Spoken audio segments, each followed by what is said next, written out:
여러분 안녕하십니까? 오늘도 인사를 드려보고 있는 크립토 마토. 최근에 달러의 변동성이 좀 커진 듯한 모습이 보여지고 있습니다. 인덱스 차트를 확인을 해보시면 오늘은 또 훅 떨어지면서 90.88포인트, 이와 더불어서 미국 증시와 금은 상승하고 있는 상황인데, 반면에 오늘 암호화폐 시장 알트코인들이 신나게 저마다 상승을 하고 있었는데 갑자기 비트코인이 자빠지면서 다시 한번 알트코인들을 걸고 넘어지며 알트코인들의 상승에 제동을 걸고 있는 모습이 보여지고 있습니다. 그럼에도 불구하고 꾸준하게 하락하고 있는 비트코인 도미넌스, 이를 봤을 때 비트코인 가격이 다시 안정세를 찾기만 한다면 알트코인들은 계속해서 상승을 이어나갈 수 있을 것이라고 예측을 해볼 수가 있겠습니다. 최근에 나왔었던 그 똑같은 패턴이라고 볼 수가 있겠죠. 알트코인들 어느 정도 상승하다가 비트 떨어질 때 같이 하락, 그 후에 비트코인 가격이 안정세를 찾으면 알트코인 먼저 다시 한번 달려나가기, 그런 현상들이 지속될 것 같습니다. 그렇지만 절대라는 것은 없기 때문에 투자하실 때 긴장의 끈을 놔서는 안 되겠습니다. 자, 그러면 소식들로 넘어가 보도록 하겠습니다. 대한민국의 업비트를 소유한 기업이죠. 두나무가 업비트 투자자 보호센터를 설립하겠다라고 밝혔습니다. 여기에 100억 원을 투입해가지고 디지털 자산 교육, 사기 유형 분석 및 예방 캠페인, 사기 피해자 법률 지원 및 상담 등의 서비스를 제공하게 될 것이라고 합니다. 또한 사기 피해금 일부를 보전해주고 긴급 저금리 융자도 지원할 것이라고 하네요. 괜찮은 시도다라고 볼 수가 있겠고요. 나라가 나서서 도와주지 않으니까 기업이라도 나서고 있는데, 나중에는 국가 차원에서 투자자들을 좀 보호해주고 안내도 해주는 그런 모습들이 나올 수 있으면 좋겠습니다.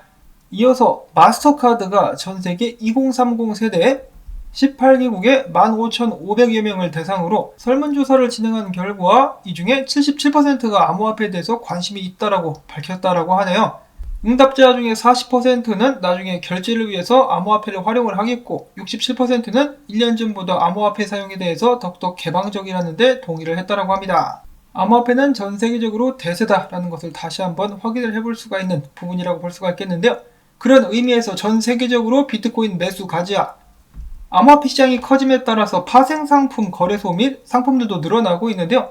미국의 카네기 멜론 연구진에 의하면 암호화폐 파생상품 시장 같은 경우는 토액 투자자들에게는 불리하다라고 합니다. 즉 돈을 번다, 돈 많은 사람들이 유리하다라는 것인데요. 카네기 연구원이 이야기하기를 암호화폐 파생상품 시장에서는 부가 중앙 집중되는 현상이 발생하고 있는데, 이들은 아마추어 투자자들로부터 정보를 가져가고 있다. 시장의 흐름이 좋아지면 모든 사람들이 돈을 벌 수 있지만 그 반대의 경우 세력들만 돈을 버는 구조다라고 이야기를 한 것인데요. 여기서 중요한 점은 시장의 흐름이 좋아가지고 모든 사람들이 돈을 벌었을 때, 개미들 같은 경우 돈을 벌었을 때 거기서 딱 끊고 나와야 되는데 버티다가 결국 다 뺏긴다라는 것이겠죠. 어쩌면 세력들이 이 카지노처럼 처음에는 돈을 좀 벌게 해주는 구간을 일부러 만들어 놓고 사람들을 홀리고 나중에 한꺼번에 벗겨먹는 그런 구조일 수도 있겠다라는 생각이 듭니다. 그 다음에는 새로운 SEC 의장이죠. 게리 겐슬러가 본격적으로 목소리를 높이기 시작했는데, 그는 최근에 이야기하기를 투자자 보호를 위해서 거래소 규제는 필수다라고 이야기를 하고 있습니다. 그는 이어서 주장하기를 암호화폐 거래소 주위에는 SEC나 CFTC 같은 시장 규제 기관이 없기 때문에 사기나 조작에 대한 보호가 전혀 이루어지지 않고 있다. 또한 SEC는 암호화폐 수탁 부분을 위해서 명확성을 제공할 수 있도록 노력할 것이다 라고 이야기를 했는데요. 일단 암호화폐에 관련된 명확한 규제들이 나와주는 것이 중요하지 않나 라고 생각을 해봅니다.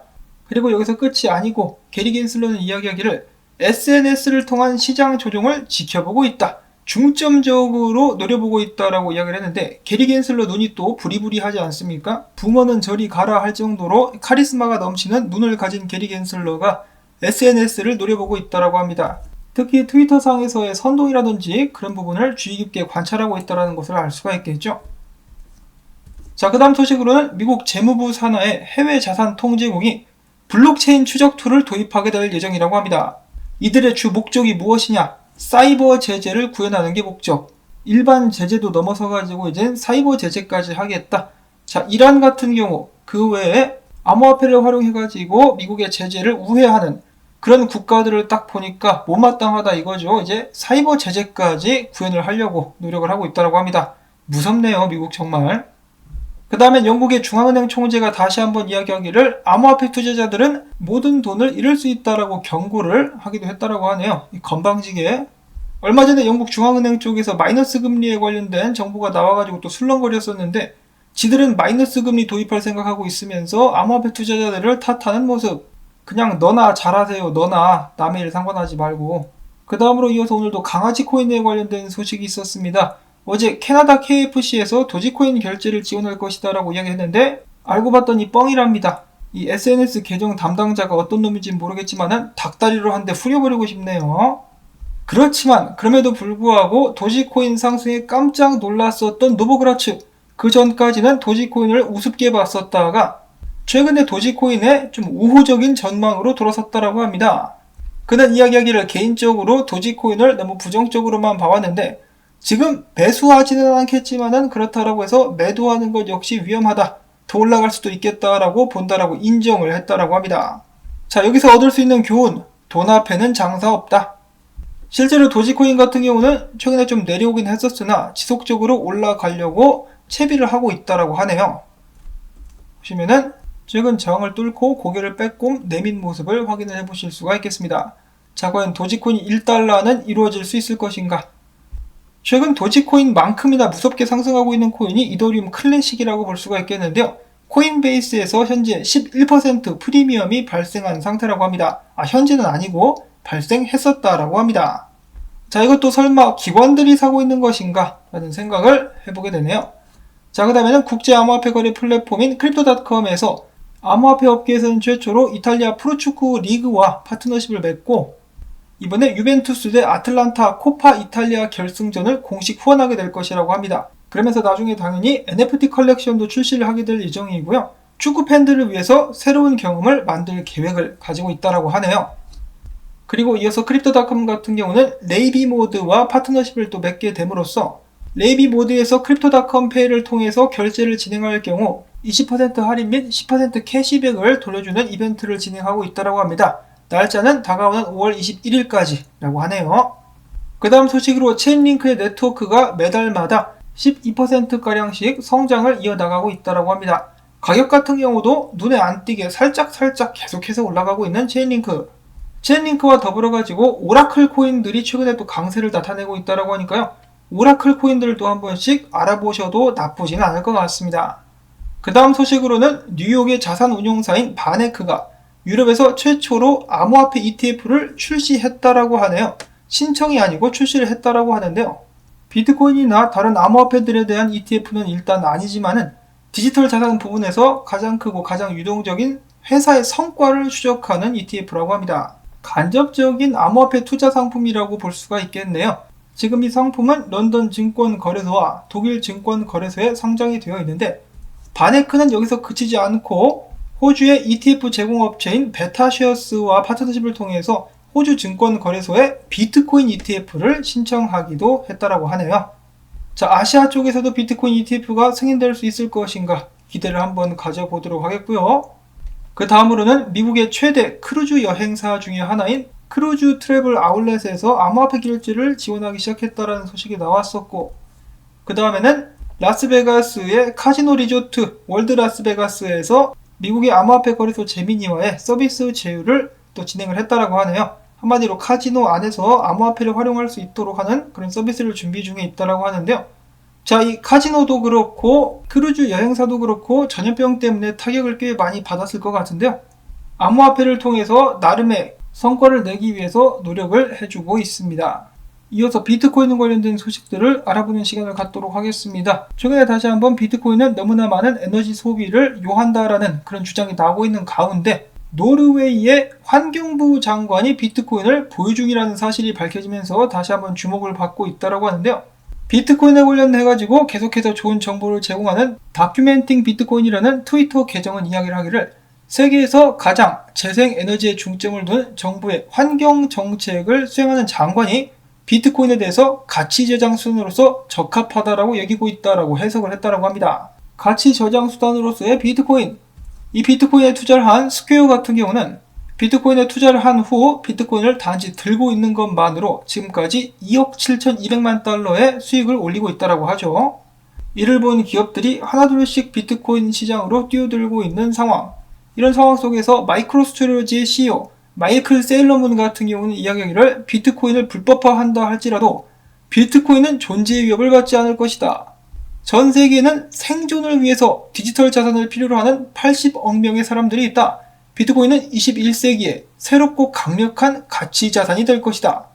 각국 정부가 비트코인을 불법화하더라도 비트코인의 존재 자체가 위협받지는 않을 것으로 나는 생각을 하는데, 예를 들어서 터키가 비트코인을 통화로서 금지했지만은 투자 플랫폼으로서의 기능은 무력화시킬 수가 없었다. 그리고 중국 같은 경우도 비트코인을 금지하려고 했었고, 인도 같은 경우도, 나이지리아 같은 경우도 금지를 하려고 했었으나 결국 다 실패했죠.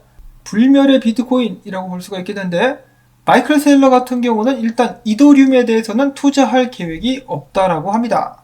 그 이유도 설명을 했는데요. 이더리움은 가치 저장고인 비트코인과는 달리 어플리케이션 암호화폐다. 중앙 집중화와 같은 관련 과제 때문에 기업이 투자를 위해서 어플리케이션 공간에 진입하는 것은 위험하다라는 그의 견해를 밝히기도 했다라고 하네요.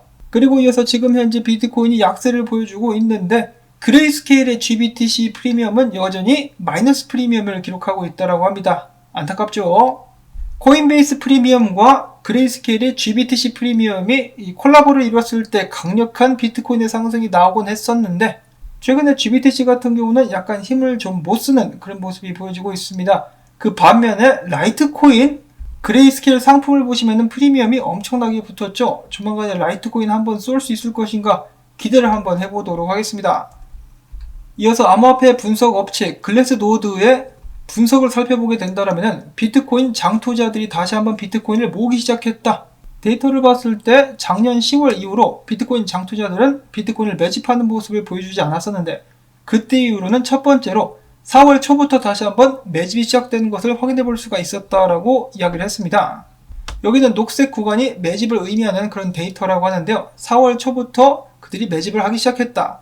장기 비트코인 보유자들은 최근 들어서 비트코인을 적극적으로 축적해온 고래와 금융기관들이 대부분이어서 수요를 더욱더 강하게 만들고 있다. 그럼에도 불구하고 새로운 마켓 진입자들, 새로운 개미들 같은 경우는 최근 털기에 많이 털린 것으로 보인다라고 그들은 분석을 했습니다. 참고로 그들은 이더리움에 관련된 분석도 내놨었는데요. 암호화폐 거래소에서 이더리움의 유출이 굉장히 많기 때문에, 출금이 높기 때문에 투자자들이 여전히 이더리움에 대해서 높은 신뢰를 가지고 있음을 확인해 볼 수가 있다라는 말도 남기기도 했었습니다. 자, 그리고 몇 시간 전에 주기영 대표가 트윗을 올려서 이야기해 주기를, 매도 압력이 많이 감소를 했었고 비트코인 출금이 많이 됐었기 때문에 조만간에 위로 쏘게 되지 않을까 싶다라고 예측을 했었는데 지금 내려가고 있죠. 제가 그럼에도 불구하고 이 트윗을 왜 공유를 하느냐? 암호화폐 시장에 있어서 절대적인 지표라는 것은 없습니다. 언제 어디로 갈지 모르거든요. 그렇기 때문에 무조건 간다, 무조건 떨어진다, 이런 생각은 위험하다라는 것을 여러분들께 다시 한번 말씀을 드리고 싶었습니다. 물론 장투하시는 분들 같은 경우는 이런 거 전혀 신경을 쓰지 않으셔도 되겠죠. 그 다음으로 비트코인 분석 같은 경우는 몇 가지가 나와 있었는데요. 첫 번째로는 블런츠라는 분석가, 비트코인이 박스권 횡보를 해주면서 축적 기간을 거치게 될 것이라는 분석을 해주었고요.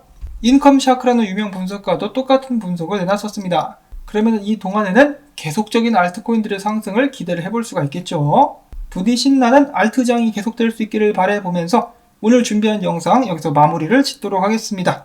오늘 나온 소식들이 여러분들께 도움이 되셨다면 오늘은 토마토밭에 조각피자 던지기 광고 영상 재생을 통해서 채널 지원 부탁을 드리면서 저는 다음에 새로운 소식 가지고 인사를 드리도록 하겠습니다.